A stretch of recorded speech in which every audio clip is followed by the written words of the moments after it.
You know that feeling when you're surrounded by people, maybe even laughing at something someone said, and there's still this quiet distance between you and the moment. Like you're watching your own life from a few feet outside of it. You're not sad. Exactly. You're not even sure what you'd call it. Just hollow. Present, but not really there. Some people go their whole lives without ever having to name that feeling. Others carry it quietly for years, wondering if something is broken in them. They perform enthusiasm at birthday parties. They say I'm fine and mostly believe it. They get good grades, hold down jobs, show up for people. And still, underneath all of it, there's this low hum of nothing. Not pain exactly, just absence. Most people who feel this way have been told, directly or indirectly, that they're ungrateful. That they have no reason to feel this way. That maybe they just need to try harder, get out more, think positive. So they stop mentioning it. They learn to perform normal so well that even they start to doubt whether the emptiness is real or if they're just being dramatic. But it is real. And it's far more common, and far more explainable, than most people realize. What we're talking about today is that specific sensation of inner emptiness. Not clinical depression, not grief, though it can overlap with both. Something quieter than that. A kind of emotional flatness that shows up even when life looks fine on paper. And there's more going on here than most people are told. It's not a personality flaw. It's not a lack of gratitude. It's not even really an emotion at all. It's closer to the absence of one, and that absence has a very specific psychological origin. Psychologists have a term that gets close to this experience. Anhedonia, the reduced capacity to feel pleasure. But emptiness is slightly different. It's not always the inability to feel good things.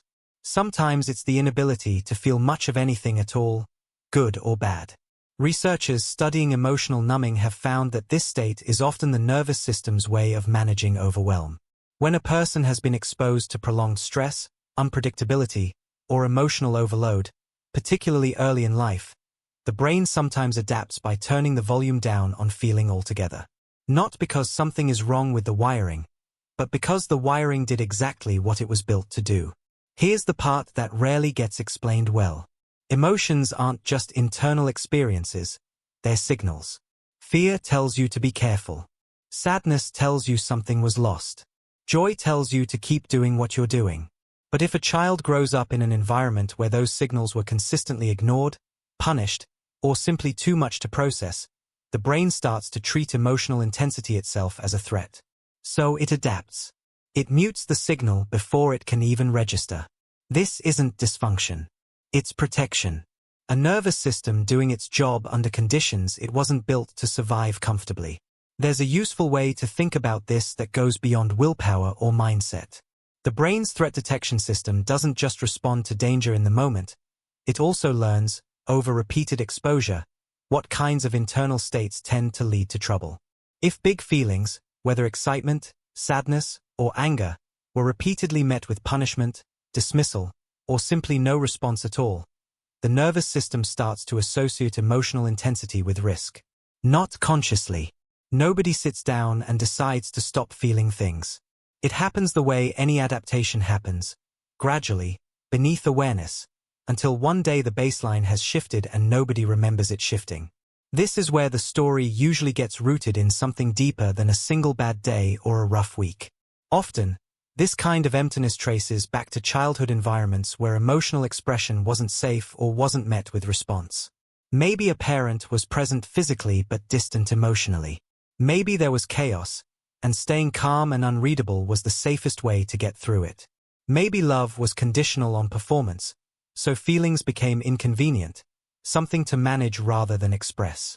Maybe nothing was ever dramatic enough to point to, just a long stretch of quiet neglect, the kind that doesn't leave visible marks but still teaches a child exactly what they can and can't afford to feel out loud.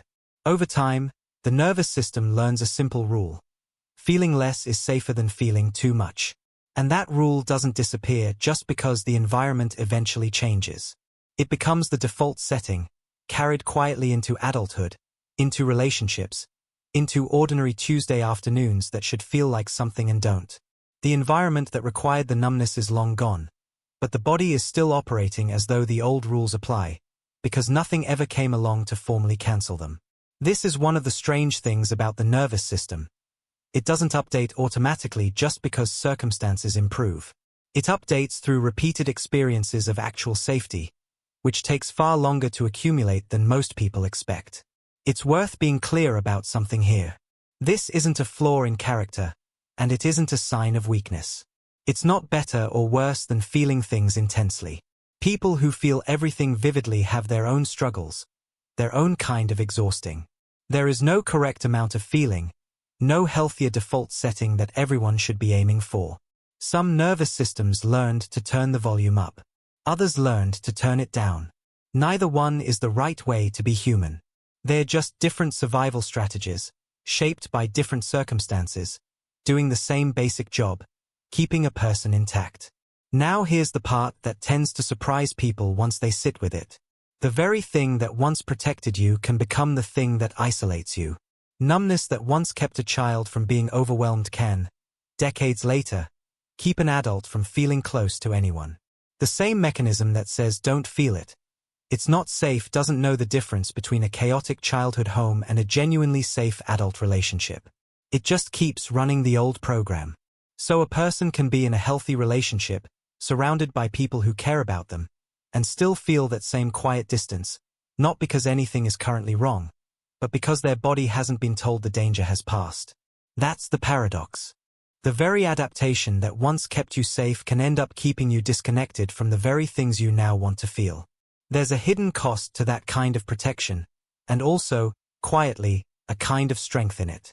The ability to stay composed under pressure, to function when things fall apart, to keep going without collapsing. That same capacity is what built the numbness in the first place.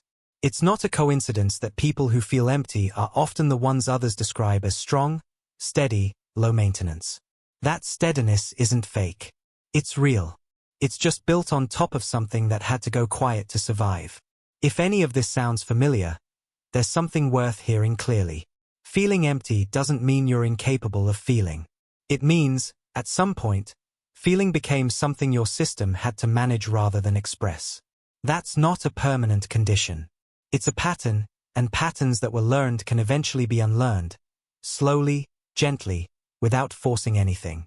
The emptiness isn't proof that something is missing from you. It's evidence of something your mind did to keep you functioning through circumstances that asked too much of you too early. It's worth saying too that this kind of shift rarely happens through insight alone. Understanding why the numbness is there doesn't automatically dissolve it, and that can be its own quiet frustration, knowing the reason and still feeling the same distance the next morning. That's not a failure of understanding. Emotional patterns that were built slowly, through years of repetition, tend to soften slowly too, usually through small, repeated experiences of genuine safety rather than a single moment of clarity. A conversation where vulnerability wasn't punished. A relationship where the mask could come off for a minute without consequence. These moments accumulate quietly, the same way the numbness once did, just in the opposite direction. You are not broken. You're not behind everyone else in some emotional race you didn't know you were running. What you're feeling makes sense, given everything that shaped it.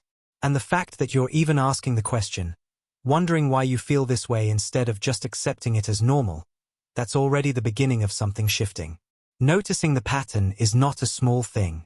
It's usually the first moment the nervous system gets a chance to consider that maybe.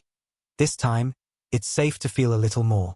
There's more to understand here, about what happens on the other side of numbness, about what it actually takes for a nervous system to feel safe enough to feel again.